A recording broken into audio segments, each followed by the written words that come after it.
교회 소식을 전해드리겠습니다. 올해 교회 표어는 힘써 하나님을 알자. 근거 말씀은 호세아 6장 3절입니다. 내 백성이 나를 알지 못하여 망한다 라고 했는데, 우리가 하나님을 더 깊이 알아가며 하나님 뜻을 분별하고 또 하나님께서 흡족해하는 삶을 살 수 있기를 바랍니다. 오후에 성경 공부가 있습니다. 육식과 선교의 거성 바울 1편입니다. 많이 참여해 주시기를 바랍니다. 다음 주일 추수감사 주일입니다. 한 해 동안 베풀어 주신 은혜를 하나하나 헤아려 보시기 바랍니다. 강대상에 장식할 곡식이나 과일들이 있으면 가져오시기 바랍니다. 감사편지 행사를 하려고 합니다. 하나님께서 내게 주신 그 감사의 제목을 하나님 앞에 고하는 편지 형식으로 아래고, 추수감사주일날 그것을 모아서 다음 주 일에 칼럼으로 이렇게 내보내려고 합니다. 전도가 12일 수요일에 있고, 또 수요 예배가 7시 30분에 있고, 금요기도회가 금요일날 8시에 있습니다. 후원하는 선교사님 김경민 목향이 선교사님 위해서 기도해 주시기 바랍니다. 이상입니다. 찬송하리로다. 하나님 곧 우리 주 예수 그리스도의 아버지께서 그리스도 안에서 하늘에 속한 모든 신령한 복을 우리에게 주시되, 곧 창세전에 그리스도 안에서 우리를 택하사 우리로 사랑 안에서 그 앞에 거룩하고 흠이 없게 하시려고 그 기쁘신 뜻대로 우리를 예정하사 예수 그리스도로 말미암아 자기의 아들들이 되게 하셨으니, 이는 그가 사랑하시는 자 안에서 우리에게 거저 주시는 바 그의 은혜의 영광을 찬송하게 하려는 것이라. 아멘. 수련의 주제로 삼았던 개혁주의의 5대 교리, 칼빈의 5대 교리라고 하기도 하고 튤립 교리라고도 하는 내용을 다뤘는데, 수련회에서는 두 주제를 다뤘죠. 전적 타락과 무조건적 선택에 대해서 다뤘고, 교회에 와서는 이제 나머지 세 가지, 하나님께서 예수 그리스도를 제한 속죄를 통해서 우리를 구원하셨고, 그리고 또 저항할 수 없는 불가항력적인 은혜를 베푸신다. 그리고 어떠한 경우에도 성도가 포기하지 않고 믿음이 끊어지지 않고 하나님께서 이루시는 구원에 도달하게 한다. 성도의 견인. 그래서 이 견인은 굳세다라는 이 한자어로 되어 있다라는 말씀을 드렸습니다. 수련회에서는 두 주제에 대해서는 그냥 말씀만 살펴봤기 때문에 교회에서 다시 세 주제를 마친 다음에는 설교로 두 주제를 하게 됐는데, 지난주에는 전적 타락에 대해서 말씀을 나눴죠. 이 전적 타락의 뜻이 모든 인간이 타락했다가 아니고, 사람의 어떠한 속성도 다 이 타락의 영향을 받아서 하나도 그대로는 쓸 수 있는 게 없다라는, 우리의 지적인 측면, 감정적인 측면, 이 의지적인 측면 모두가 타락해서 하나님의 은혜의 역사 없이는 어느 것 하나로도 선한 기능을 할 수 없다라는 것을 말씀을 드렸습니다. 오늘은 이제 무조건적 선택에 대해서 다루게 됩니다. 존 포엘의 내 영혼을 울린 이야기라는 책에는 이런 내용이 나옵니다. 예술품 수집으로 아주 축이 잘 맞는 아버지와 아들이 있었습니다. 그래서 사이좋게 전 세계를 여행하면서, 부자였겠죠, 이렇게 여행을 하면서 예술품 수집을 하니까 훌륭한 작품들을 찾아서 수집을 했는데, 그 중에는 유명한 예술가들의 작품들도 꽤 있었습니다. 이 예술품들은 수집하면 계속해서 이렇게 가격이 올라가겠죠. 가치가 높아져서. 두 부자의 예술품 수집 활동이 활발하게 이루어지다가 아들이 군대에 징집되어서 전장에 나가게 되면서 이제 그 활동이 막을 내렸습니다. 그리고 안타깝게도 얼마 후에 아버지는 아들의 전사 통지서를 받았습니다. 슬픔에 잠겨있는 이 아버지에게 어느 날 전장을 함께 누비던 이 아들의 전우가 방문을 했습니다. 그리고 미처 알지 못했던 소식을 전해주었습니다. 아드님은 우리를 살리기 위해 스스로 폭탄 위에 몸을 던져 희생했습니다. 그리고는 한동안 말을 이어가지 못하다가 우리는 그의 헌신 덕분에 지금 살아 있습니다.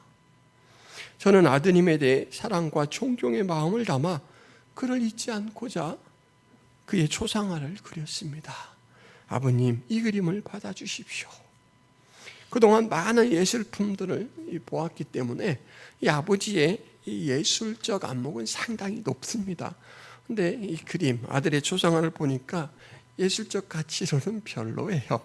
아마추어가 그린 그림이잖아요.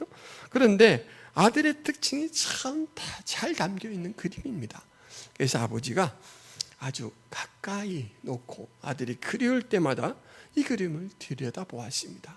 그러다가 이제 아버지도 세월이 흘러 죽음을 맞이하게 됐습니다. 장례가 치러지고 얼마 후에 광고가 났는데 유언장 집행인이 이 고인의 유지를 들어서 이제 그동안 고인과 아들이 수집한 예술품을 경매에 붙이겠다라는 거예요. 그러니까 사람들이 멀리 나라에 찾아가지 않아도 좋은 이 예술품을 얻을 수 있는 기회잖아요. 그래서 관심 있는 사람들이 구름대처럼 몰려들었습니다. 이제 종이 울리고 자, 경매를 시작합니다.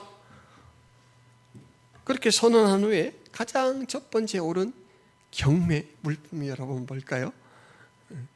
놀랍게도 그 예술적 가치가 전혀 없어 보이는 그분의 아들의 초상화였습니다. 그랬더니 웅성웅성해요. 아이고, 저런 가치 없는 그림을 내놓다니 이 경매 품격이 확 떨어지겠는데? 오프닝 행사 같으니까 행운이 있을지 모르니 당신이 저 그림을 사는 게 어떻겠습니까? 무슨 소리예요? 저는 수준에 미달하는 물건에는 돈 한 푼 쓰지 않습니다. 그렇게 이제 옥신각신 웅성웅성 하는데 아무도 이 그림에 관심을 갖지 않아서 경매사의 목소리만 메아리 칩니다. 누구 이 그림을 사실 분 없습니까? 관심 있는 분은 가격을 불러주십시오.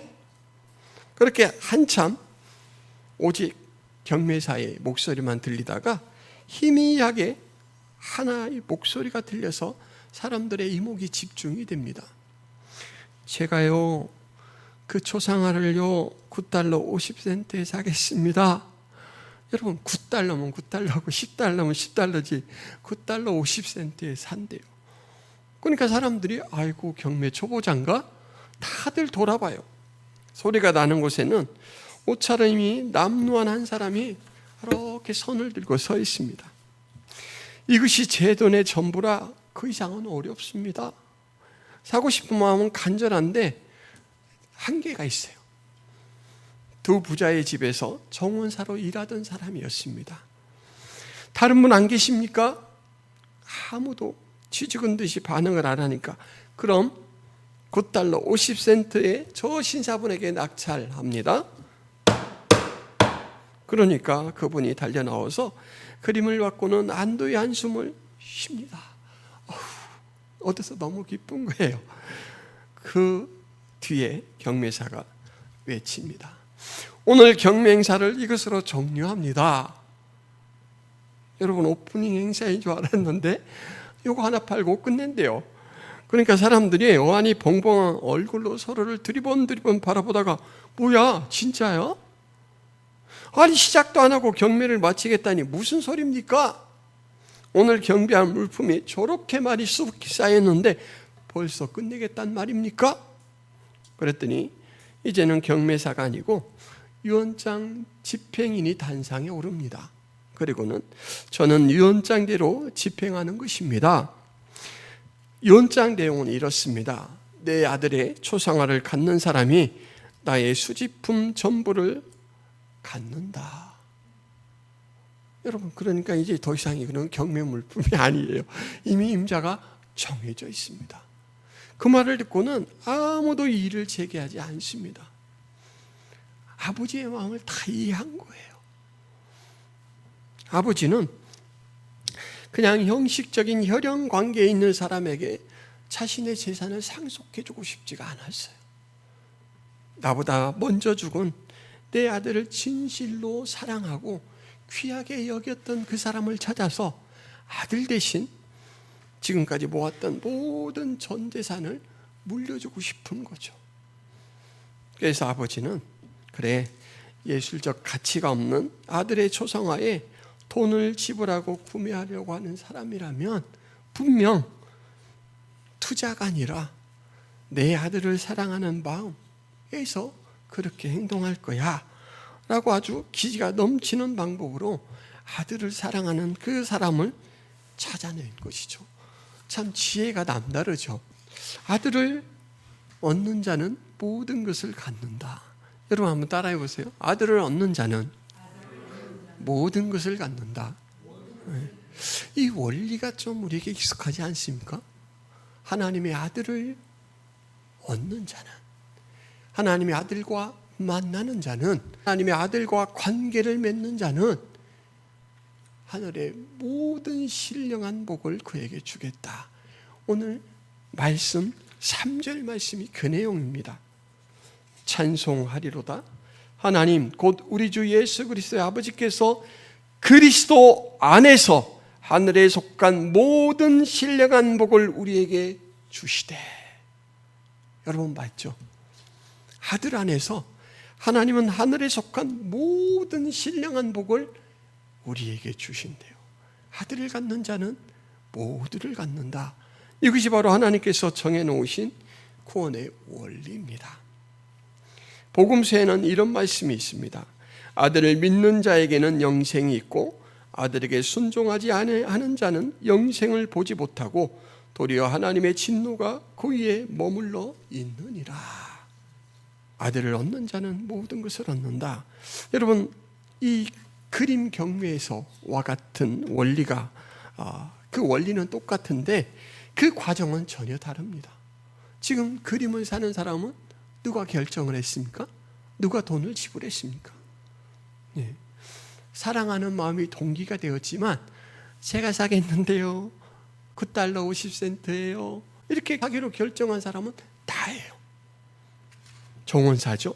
그런데 성경에서 하나님의 아들을 얻게 되는 방법은 내가 찾아가는 것이 아닙니다. 나는 찾아낼 수 없어요. 나는 무력합니다. 여러분, 아이와 부모가 길을 가다가 막 많은 인파 속에서 헤어졌어요. 그럼 누가 찾아야 돼요? 어른이 찾아야 되죠. 부모가. 아들이 찾으면 숨바꼭질이 돼요. 그래서 그것을 잘 아는 어른들은 아이에게 항상 이 세뇌를 시킵니다. 만약에 엄마 아빠가 떨어지면 어디 가지 말고 그 자리에 서 있어. 그 자리에. 그러면 아빠 엄마는 마지막으로 헤어진 곳 중심으로 돌아보면 금방 찾아내요. 하나님에게서 떨어진 우리는 우리 스스로 하나님을 찾아갈 수가 없어요. 이것을 잘 아는 하나님께서는 아예 창세 전부터 우리를 찾아가도록 모든 과정들을 설계를 하셨습니다. 요한복음 10장 27절에는 이런 말씀이 나옵니다. 내 양은 내 음성을 들으며 나는 그들을 알며 그들은 나를 따르느니라. 예수님께서 하나님께서 정해놓으신 내게 주신 내 양들은 내 음성을 들을 것이다 그래요. 들릴 만큼 와서 이야기를 해야 들을 수 있죠. 그죠? 찾아오시겠다라는 거예요. 요한계시록에는 또 이런 말씀이 있습니다. 볼지어다 내가 문 밖에 서서 두드리노니 누구든지 내 음성을 듣고 문을 열면 내가 그에게로 들어가 그와 더불어 먹고 그는 나와 더불어 먹으리라. 이 말씀을 성화, 신앙적인 그림으로 많이 그려놓았는데 이렇게 예수님이 창문도 없는 이렇게 막 기다란 나무 조각으로 이렇게 짜놓은 틈도 잘 없는 그 문 밖에서 노크를 하는 이 장면 보셨죠, 여러분? 예, 이러고 있습니다. 이 그림의 특징이 있는데, 여러분, 이 그림에는 뭐가 없습니까? 이 그림에는 손잡이가 없습니다. 문고리가 없어요. 예, 밖에서는 열 수 없도록 문고리가 없어요. 그래서 나다, 내가 왔다, 문 좀 열어주라 소리를 듣고 안에서 열어야 되는 문이에요. 그래서 이 그림을 이렇게만 본다 그러면 믿음은 안에서 열어줘야 되는 거구나 이렇게만 생각할 수가 있어요. 근데 그 전에 여러분 똑똑똑 소리가 왜 납니까? 찾아왔기 때문에 나는 거죠. 찾아온 거예요. 문을 여는 것은 이제 찾아온 그분에 대해서 내가 주님이시군요 알아보고 마지막 문을 열어서 맞이하는 수순일 뿐이에요. 오늘 무조건적 선택은 정해진 역사의 때에 하나님의 아들이 너를 찾아가 너를 구원하게 하겠다라는 그 큰 계획의 출발점입니다. 출발점. 그 출발점에 대해서 오늘 이 에베소서 말씀이 잘 기록하고 있는데 4절 말씀부터 제가 한번 읽어볼게요. 곧 창세 전에 그리스도 안에서 우리를 택하사 우리로 사랑 안에서 그 앞에 거룩하고 흠이 없게 하시려고 그 기쁘신 뜻대로 우리를 예정하사 예수 그리스도로 말미암아 자기 아들들이 되게 하셨으니 이는 그가 사랑하시는 자 안에서 우리에게 거저 주시는 바 그의 은혜의 영광을 찬송하게 하려는 것이라. 이 말씀을 이렇게 막 이어놓으니까 기억나는 게 별로 없죠. 그래서 제가 좀 끊어왔습니다. 4가지 정도의 뜻을 담은 문장으로 구성이 되어 있습니다. 하나님 아버지께서 그리스도 안에서 하늘에 속한 모든 신령한 복을 우리에게 주신다. 이게 첫 번째예요. 이게 3절 말씀입니다. 아까 살펴보았죠? 두 번째는 하나님 아버지께서 창세 전에 그리스도 안에서 우리를 택하셨다. 이 창세 전이란 말이 아주 중요합니다. 왜냐하면 우리가 낳기도 전에 아담이 타락하기도 전에 그래서 우리의 구원은 죄의 영향을 받지 않습니다.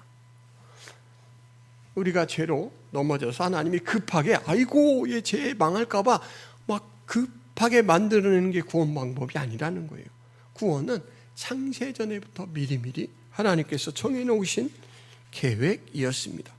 세 번째로는 하나님 아버지께서 그 기쁘신 뜻대로 우리를 예정하사 예수 그리스도로 말미암아 자기의 아들들이 되게 하셨다. 신령한 복의 핵심 내용, 구체적인 사건이 뭐냐면 예수 그리스도 안에서 하나님의 아들을 삼으셨다. 자녀를 삼으셨다라는 것입니다. 자녀에게는 부모가 모든 걸 상속하잖아요. 그 복을 하나님께서 자녀라는 신분으로 받으시고 주신다라는 거예요. 그리고 마지막으로는 이것은 하나님 아버지께서 사랑하시는 자 안에서 우리에게 거저 주시는 은혜다. 거저 주시는, 조건 없이 주시는 선물과 같은 것이다 라는 것이 지금 에베소서 1장 3절부터 6절 말씀입니다. 사건, 진행하는 일이 뭐냐면 그리스도 안에서 우리를 선택하시고 예정하사 하나님 자녀 삼으신 것입니다. 주관자는 하나님입니다. 언제 이 일을 계획하셨다고요? 창세전. 이유는 우리에게는 조건을 찾지 않아요. 우리에게는 어떤 자격인지 어떤 일을 행했는지 찾지 않으시는데 이유가 있습니까? 없습니까? 없습니까? 있습니까? 없습니까? 참 대답 곤란한 질문을 하시고 있습니다, 여러분. 우리에게는 없어요. 우리에게는. 그런데 성경에는 분명한 조건이 있습니다. 그게 뭐냐면 그 기쁘신 뜻대로라는 5절 말씀입니다. 5절 말씀. 하나님은 분명한 이유를 가지시는데 그 이유가 우리에게 있지 않아요. 대상자에게 있지 않고 그 일을 행하시는 자신에게 있어요. 그 기쁘신 뜻이 어떤 내용인지를 우리는 풍족히 알 수가 없습니다. 왜냐하면 하나님이 아니니까. 근데 이유는 분명히 있어요. 그래서 우리가 구원받는 것은 막 무작위로 어느 놈을 구원할까요? 너! 이렇게 찍은 게 아니에요. 무작위 선택이 아니에요. 임의로 선택한다. 영어로는 랜덤이라고 하죠. 랜덤으로 선택한 게 아니에요. 하나님의 기쁘신 뜻이 그를 바라보게 하시고 그리고 그를 특별히 정하신 거예요. 그러니까 여러분들 무작위로 걸려서 운 좋았어. 이게 절대 아닙니다. 1:1 관계 속에서 하나님이 선한 그 뜻, 기쁘신 뜻을 품고 바로 여러분 한 사람 한 사람을 1:1 관계로 그렇게 사랑을 주시고 관심을 주시고 구원하시는 것입니다. 이것이 바로 인간의 조건과 상태를 따지지 않는 하나님의 구원 계획이기 때문에 무조건적 선택이라고 하는 거예요. 그렇지만 하나님에게는 어마어마한 계획이 있는 것이죠. 마찬가지입니다, 여러분. 우리는 아무것도 없이 구원을 받잖아요. 그런데 하나님께서 대가 없이 우리를 구원하시나요? 어떻습니까? 제가 아이고 구원해 주셔서 감사합니다, 아니면 구원해 주세요 하고 대가를 지불하는 게 있습니까? 5천억? 5천억도 없죠. 아니면 죽을 때까지 종신노동? 없습니다. 그런데 그렇다고 대가가 없는 건 아닙니다. 하나님의 아들의 생명이 대가입니다. 그 값이 나에게서 나가지 않았을 뿐이에요. 하나님이 지불하실 뿐입니다. 이것도 같은 원리입니다. 나는 지불할 능력이 없어요. 그래서 하나님이 대신 지불하고, 야, 너는 그냥 타, 공짜로. 이렇게 그냥 우리를 구원의 열차에 무임승차 시켜주시는 것입니다. 그러니까 값이 없는 게 아니고 너무 값이 커서 우리로서는 제가 해결해 볼게요, 이렇게조차 못한다라는 거예요. 이 무조건적 선택 속에서도 전혀 아무런 내용이 없는 게 아니라 하나님의 기쁘신 뜻이라는 것이 작용하고 있다라는 것입니다. 그리고 그렇기 때문에 이 구원의 성격이 정해지는데, 그건 뭐냐면 6절 말씀, 이는 그가 사랑하시는 자 안에서 우리에게 거저 주시는 바 그의 은혜의 영광을 찬송하게 하려는 것이라. 이 은혜는 거저 주시는 은혜예요. 거저. 여러분, 거저 주신다는 말이 뭔 말입니까? 아무런 노력이나 대가 없이 아무것도 가지지 않은 빈손인 상태에 준다는 거예요. 그런데 이 말씀이 뭔가를 내야 결과가 따른다라는 그 논리에 익숙한 우리 인간에게는 참 와닿지가 않아요. 왜죠? 이상한데? 그래서 자꾸만 인간의 논리로 성경 말씀을 믿지 못하고 자꾸 이 사실을 변형시켜서 수용하려고 하는 경향이 있습니다. 그래서 나온 주장이 바로 조건부 선택입니다. 조건부 선택. 그러니까 무조건적 선택이 아니고 조건부 선택인데, 그 조건은 뭐냐면 우리의 믿음. 누가 믿을지 안 믿을지 하나님이 아시는 거예요. 그러니까 결정은 내 자유의지죠. 내가 믿는다고 결정할 것을 하나님은 신이시니까 처음부터 아셔요. 이걸 예지라고 합니다. 예지. 그리고 내가 순종할 것을 알아요. 그러니까 선행을 할 걸 알아요. 그러니까 믿음과 순종이라는 것을 하나님께서 멀리서, 시간상으로 보면 멀리서 바라보시고 미리 다 아시고 믿을 것을 근거로 선택하셨다는 거예요. 이게 예지예정입니다. 예지예정. 이 알미니안주의라는 사람들이 믿는 조건부 선택, 예지예정이라는 것입니다. 그런데 성경은 분명히 무조건적 선택이 진리임을 나타내고 있습니다. 구원 사건에 있어서 무조건적 선택은 하나님의 주권을 강조합니다. 주권이라는 건 가장 중요한 권리, 내가 내 백성을 구원받을 자로 선택하는 것은 하나님의 권리의 결정이 강조된 것이고, 조건부 선택은 인간의 자유의지가 강조됩니다. 하나님은 다 마련해 놓고 결정적으로 그것을 유효하게 하는 건 인간의 마지막 선택이다, 이거예요. 그래서 비유로 말하자면 밥상은 거하게 차려놓고 떠먹고 안 떠먹고는 너에 달렸는데, 거기에 따라서 아주 그냥 배가 든든해질 건지 아니면 배에서 꼬르륵 소리가 날 건지는 네가 정하는 것이다. 이것이 조건부 선택, 인간의 자유지고, 하나님의 사랑, 선택이 무조건적이다. 이것은 받아먹을 수밖에 없도록 하나님께서 그 절차와 과정까지도 다 역사하고 섭리한다라는 거예요. 로마서 9장 10절 15절에 이렇게 기록하고 있습니다.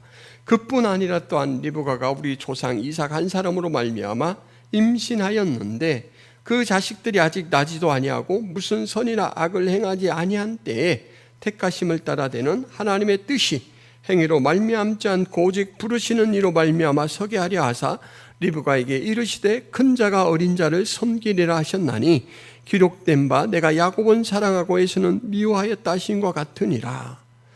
쌍둥이를 리브가라는 사람이 임신하고 있었어요. 아직 태어나지도 않았어요. 누가 형일지 누가 동생일지 몰라요. 근데 하나님께서 그 태중에 있는 자에 대해서 미리 하나님이 이런 결정을 하셨어요. 야, 출생은 먼저 한 놈이 장자가 되는 게 아니고 진짜 장자의 역할은 작은 놈이 할 것이다. 그래서 작은 자를 큰 자가 섬길 것이다 라고 이야기를 했고, 그렇게 되는 원리에 대해서는 내가 야곱은 사랑했고 에세는 미워하는 그 이유 때문이다 이렇게 말해요. 그러니까 태어나서 욕을 하거나 이 사람은 말을 잘 듣고 순종 이거 없었어요. 근데 하나님이 사랑하심이라는 주권을 행하셨고 또 그렇지 않은 미워하심이라는 표현으로 이렇게 말씀하시고 있는데 그런 주권을 행하셨습니다. 인간의 논리로 따지면 왜요? 왜 그래요? 어려워요. 근데 아까 말씀드린 대로 하나님의 그 기쁘신 뜻은 우리가 다 헤아릴 수 없습니다. 다만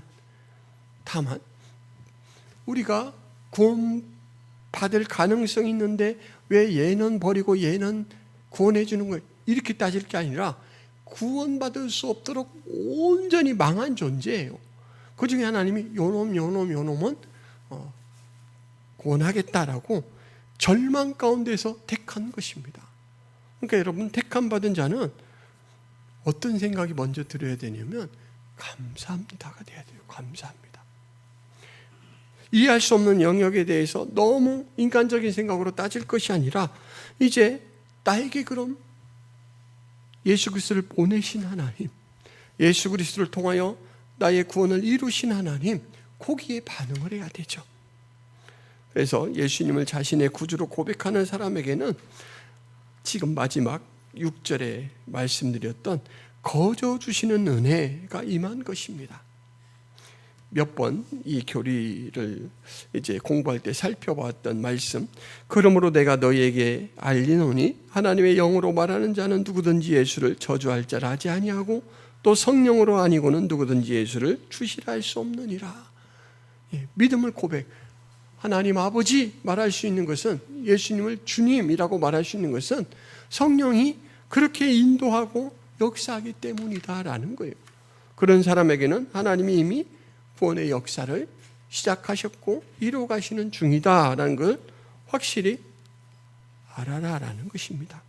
여러분, 이 무조건적 선택은 제가 아까 네 부분 내용으로 말씀을 드렸는데 그 네 문장에서 단 하나도 빠지지 않는 두 단어가 있습니다. 하나는 하나님 아버지께서 그리하셨다라는 것이고, 하나는 예수 그리스도 안에서입니다. 예수 그리스도 안에서. 하나님의 예정과 선택은 마치 이렇게 수정대에서 이제 엄마의 몸에 착상되는 태아와 같습니다. 태아가 어머니 자궁에서 10달간을 생존하면서 우리는 눈으로 보이지 않으니까 알 수 없는데 그 안에서 애가 무럭무럭 자랍니다. 때가 되면 코도 생기고 심장이 생겨서 이렇게 피를 돌리기도 하고 신장이 생겨나서 이제 몸에 피를 거르기도 하고 이런 일들이 일어나요. 참 신비스럽죠. 막 뇌가 형성돼요. 바로 하나님께서 선택하시고 예정하신 일이 그냥 그 일로 끝나는 게 아니라 혹시 점점점 마치 어린아이가 태중에서 자라가듯이 일이 진행되는 거예요. 구원의 일이. 그래서 이제 예수 그리스도가 역사에 정해진 때에 찾아오시고, 지금 여러분에게 예수 그리스도가 어떻게 찾아오십니까? 만나셨습니까, 권사님? 예수 그리스도께서 어떻게 빛난 옷을 입고 오셨던가요? 어떻게 오셨습니까? 말씀으로. 지금 우리가 읽어드린 이 고린도서 12장 3절 말씀, 성령으로 아니고는 믿음을 고백할 수 없다라고 했잖아요. 성령이 오시는 거예요. 성령이.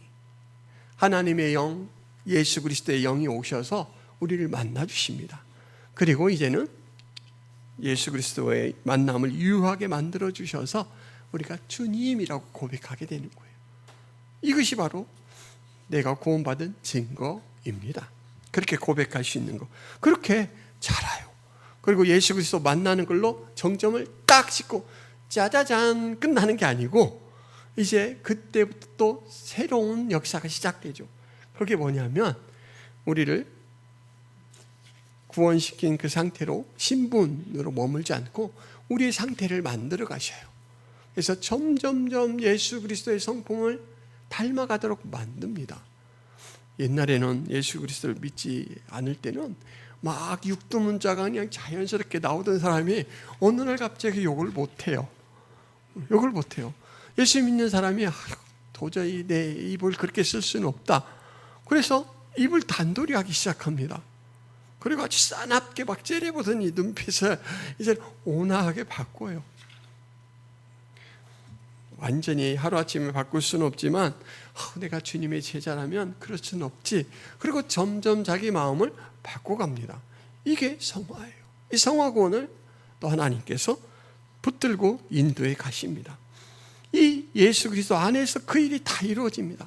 선택도 예수 그리스도 안에서, 그리고 예수 그리스도 안에서 우리를 만나시고 은혜를 공급하시고 소망으로 그 길을 인도해 가십니다. 그래서 예수 그리스도 안에 있기 때문에 무조건적인 선택이 가능한 겁니다. 그잖아요, 여러분. 우리에게 조건이 없는데 하나님께서는 그 우리에게서 찾아야 할 조건을 예수 그리스도 안에 준비하시고 그곳에서 찾으셨어요. 그것이 바로 하나님의 기쁘신 뜻이죠. 너 대신 내 아들을 희생해서 너를 구원하겠다. 그래서 여러분은 지금 여러분은 누구의 것입니까? 나는 나의 것이죠. 뭔 소리예요? 아닙니다. 그리스도 안에서 선택되고 그리스도의 생명을 공급받고 지금도 그리스도의 생명으로 살고 있잖아요. 그래서 여러분은 그리스도의 것입니다. 고린도서 3장 23절에 이렇게 기록되어 있습니다. 너희는 그리스도의 것이요 그리스도는 하나님의 것이니라. 그래서 우리는 그리스도 안에서 하나님의 것이에요. 하나님의 자녀가 되었습니다. 인도네시아의 식인 부족이었던 이리안 자야 부족의 어느 날 선교사님이 선교를 하러 갔는데 이 부족의 특징이 있어요. 부족 간에 막 치열하게 싸우는데 싸울 때는 막 생명을 빼앗기도 하고 막 부상을 이렇게 당하기도 하고 부상을 또 시키기도 하고 치열하게 싸우는데 이제 화해를 하게 되잖아요. 그러면 화해의 증표로 자기 부족의 아이 하나를 그 다른 부족에 선물로 줍니다. 그러니까 우리 부족의 아이를 너희가 키워라. 그러니까 그 아이는 평화의 증표인 거예요. 참 희한한 사람들이죠. 선교사님이 이 선교를 하려고 이 섬에 갔을 때 2년 된 후에 큰 부족 간의 싸움이 있었습니다.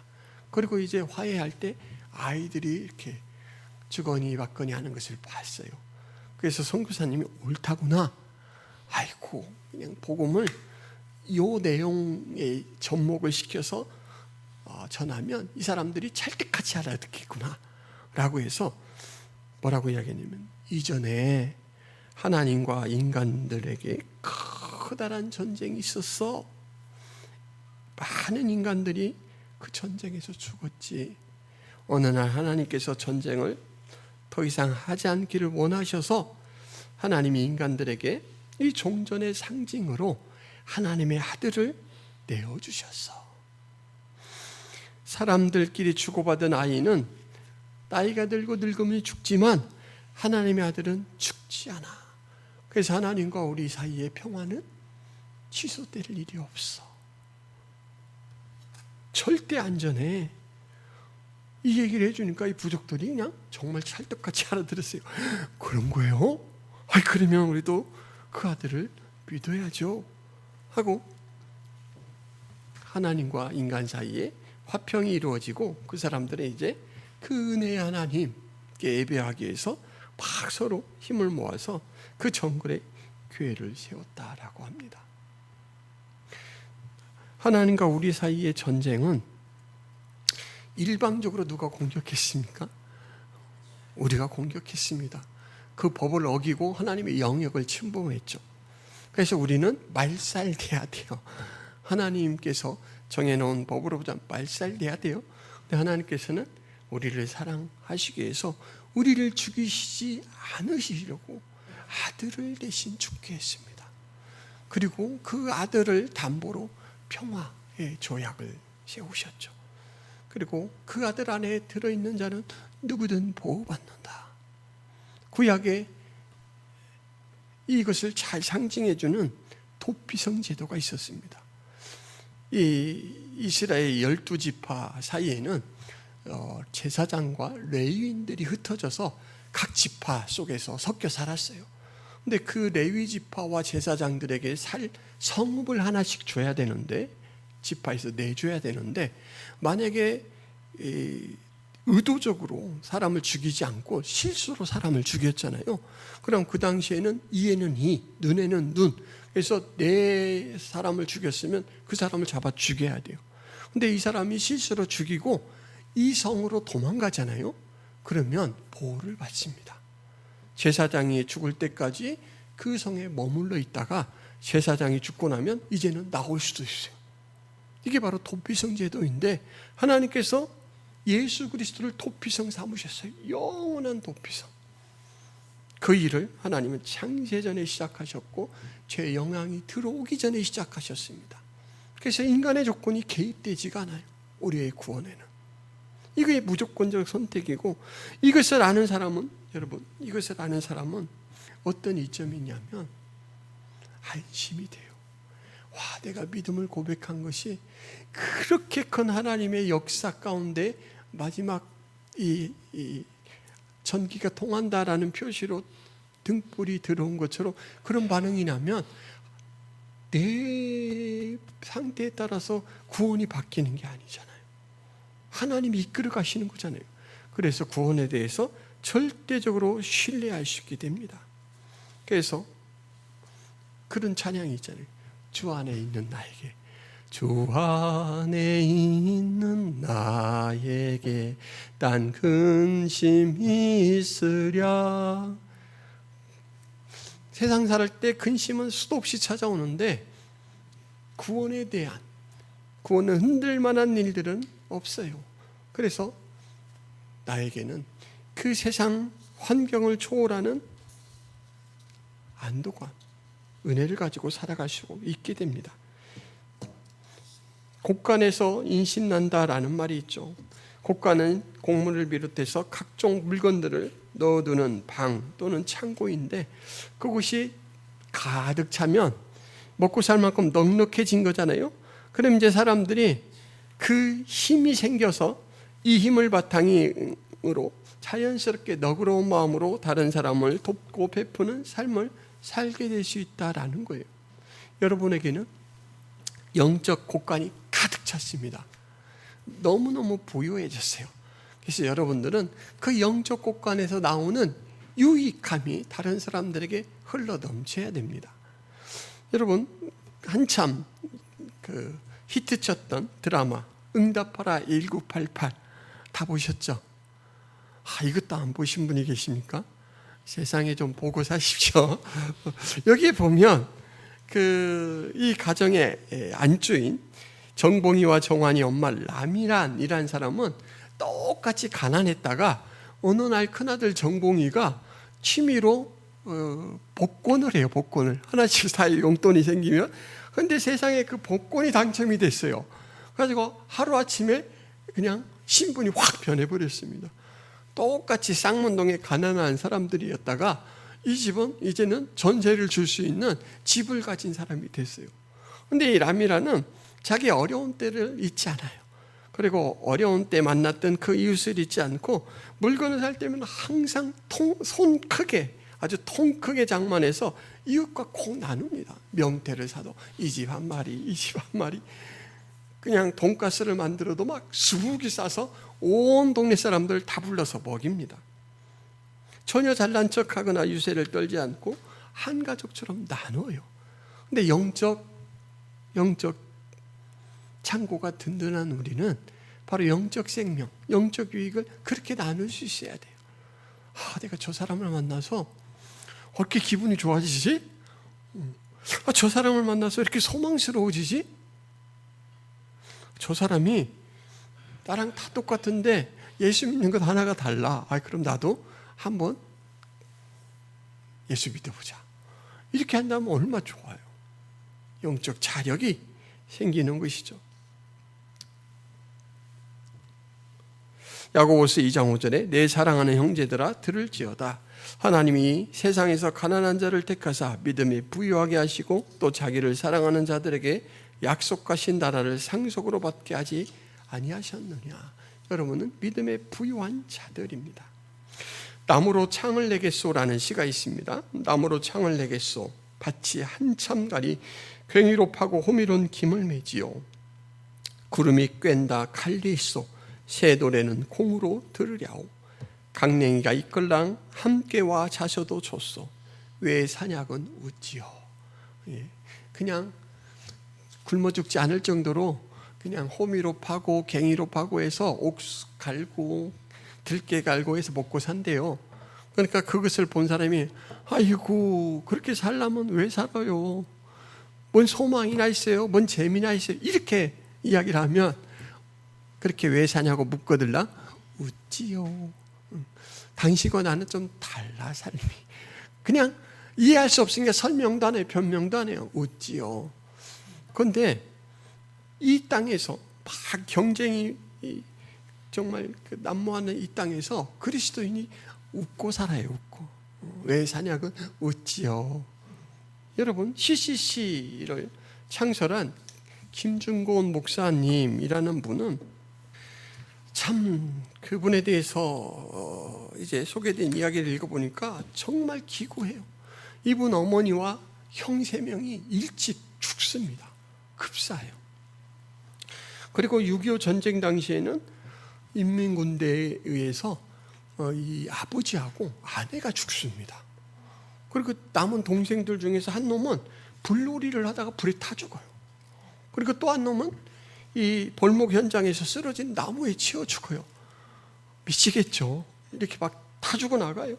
그리고 교감으로 봉직하던 착실한 동생은 딸 4명을 남기고 10살에서 16살 사이에 있는 4명을 남기고 또 간암으로 죽었습니다.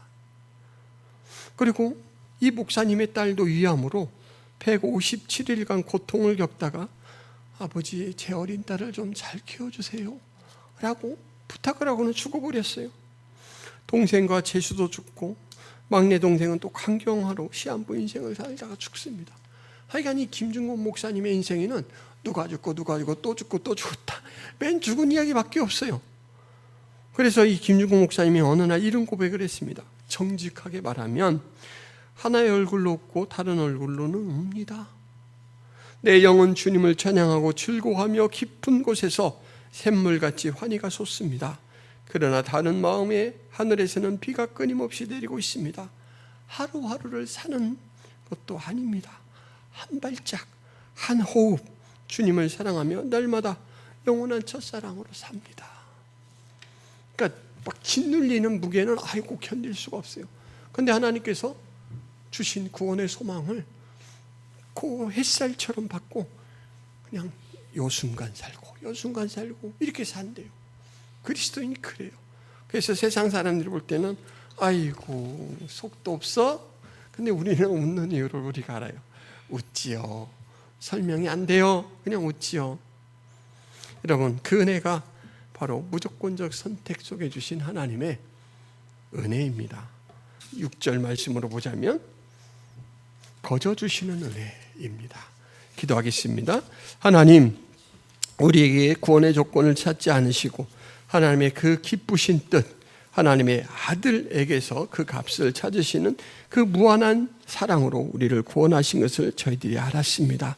그리고 구원된 것이 끝이 아니고 우리를 예수 그리스도의 장성한 분량까지 살아가도록 역사하신다라는 것을 믿습니다. 그 은혜로 매 순간을 살아가는 저희들 되게 하여 주옵소서.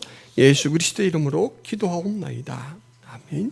이제는 예수 그리스도의 은혜와 하나님 아버지의 지극하신 사랑과 성령 하나님의 감동하심이 사랑하는 주의 백성들 머리 위에, 교회 위에, 가정 위에 영원토록 함께 있을지어다. 아멘.